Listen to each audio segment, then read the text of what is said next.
Bom, e na série de reportagens sobre o transporte ferroviário no Brasil, a construção de novos traçados e a modernização de linhas existentes são necessidades urgentes para o escoamento da produção, principalmente da região centro-oeste de parte do Nordeste para os portos de São Paulo, Espírito Santo, Rio de Janeiro e Paraná. Essa foi a ideia do governo em um projeto lançado há mais de 30 anos e que ainda não está pronto. Nesta reportagem que você vai acompanhar agora, dentro dessa série especial que a gente está trazendo para você ao longo desta semana, você vai saber como está o antigo trem do Pantanal, que cortou o Mato Grosso do Sul de leste a oeste por mais de duas décadas, mas que acabou abandonado. Vamos à reportagem agora com Gustavo D'Angelo e José Cunha.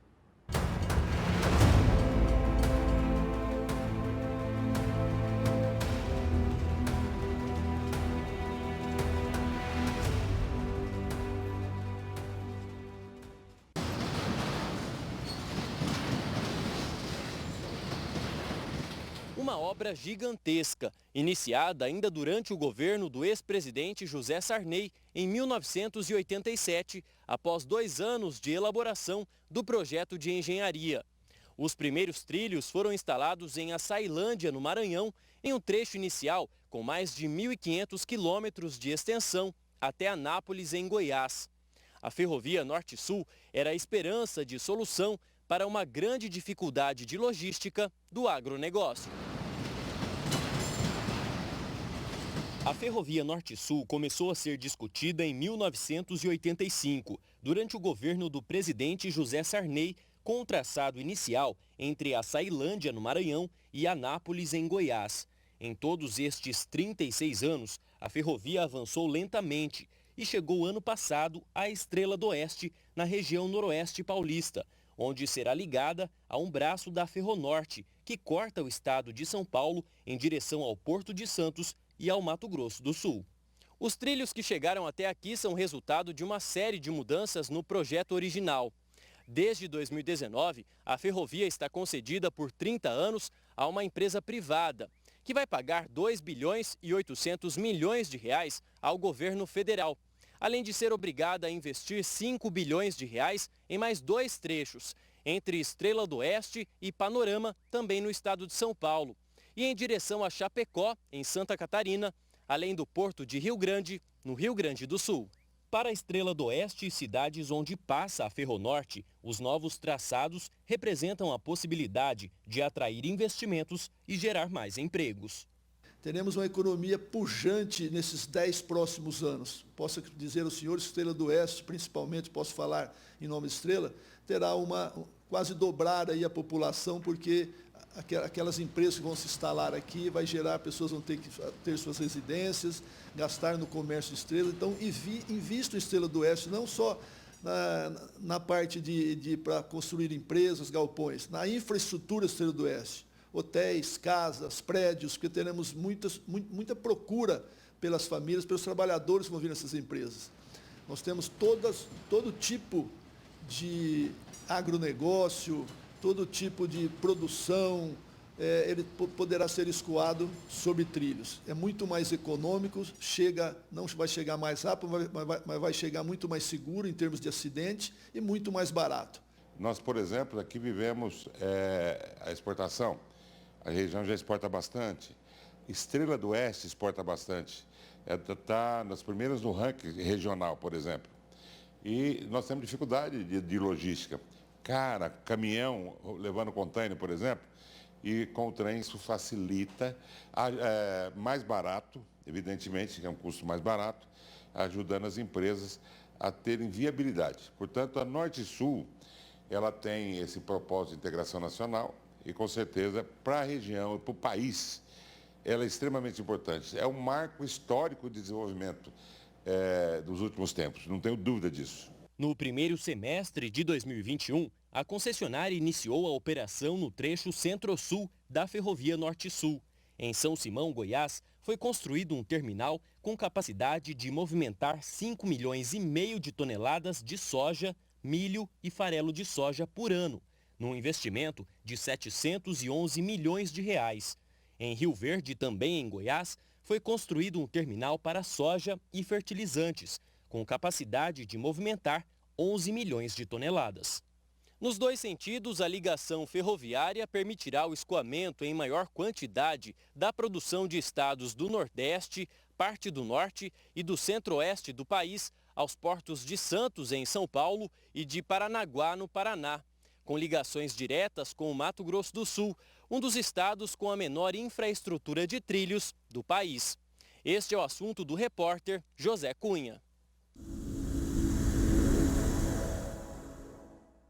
Antes de falar dos investimentos, vamos relembrar um pouco uma ferrovia sul-mato-grossense muito famosa, que foi importante para encurtar a distância entre a região sudeste e a região de fronteira do Brasil com a Bolívia. O saudoso Trem do Pantanal. Há mais de 20 anos, um registro histórico de uma ferrovia abandonada.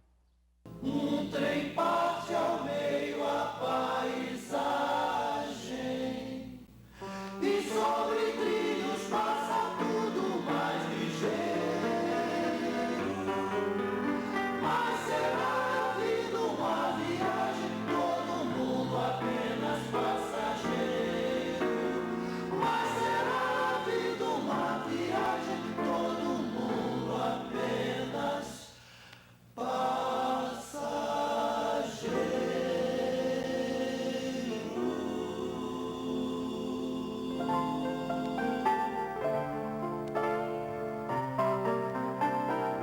Uma ferrovia importante no passado, que rodou por 102 anos, é hoje um dos trechos ferroviários brasileiros praticamente abandonados. Esta é a situação do trecho que começa aqui, em direção a Mundo Novo, no sul do estado.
A paisagem do Pantanal, única no mundo, complementava um cenário que se tornou componente da história herdada por Mato Grosso do Sul em um roteiro quase sempre igual, com colorido diferenciado pelos raios do sol na madrugada e no entardecer.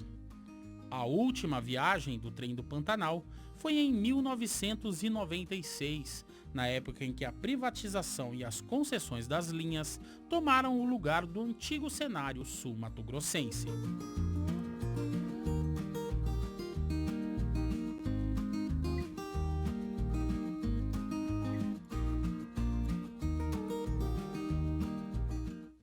Eu estou em do Brasil, que fica a menos de meia hora da capital Campo Grande.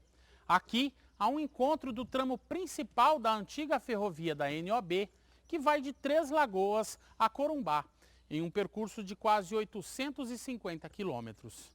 Nenhum trem passa por aqui desde 2014, quando a ferrovia recebeu reparos que custaram 44 milhões de reais e que, segundo o governo estadual, seria a ressurreição do Trem do Pantanal para o transporte de passageiros. A então nova ferrovia foi usada só uma vez em uma viagem de demonstração até a metade do caminho entre Campo Grande e Corumbá e nunca mais. E desde 2018, os trens que chegam do estado de São Paulo param em Três Lagoas, na região leste do estado, por onde são carregados para o transporte de celulose até o Porto de Santos. Outro trecho de ferrovia que passa pelo estado e que funciona bem é a Ferronorte. Com 755 quilômetros de extensão e trilhos em bitola larga, este trecho é uma concessão federal válida por 90 anos para a construção de uma malha que irá ligar Porto Velho, em Rondônia, e Santarém, no Pará, passando por Cuiabá, no Mato Grosso, e por fim chegar à Malha Paulista, em Santa Fé do Sul. Até aí, passar por cidades produtoras de grãos e carnes em Mato Grosso do Sul, na região leste do estado, como Costa Rica, Chapadão do Sul, Cacilândia, Paranaíba e Aparecida do Taboado. E nós fomos até lá para ver esta ferrovia.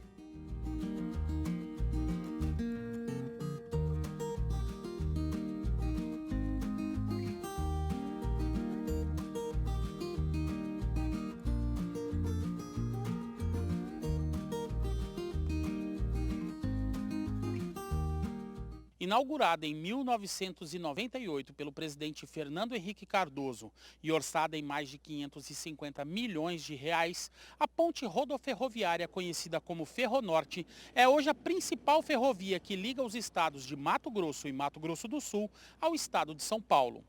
Por aqui passam diariamente várias composições carregadas com grãos, como soja e milho, e também celulose, que vão ser descarregadas no Porto de Santos, em São Paulo. A Ferronorte, junto com a Malha Paulista, formam o principal corredor de exportação agrícola do Brasil.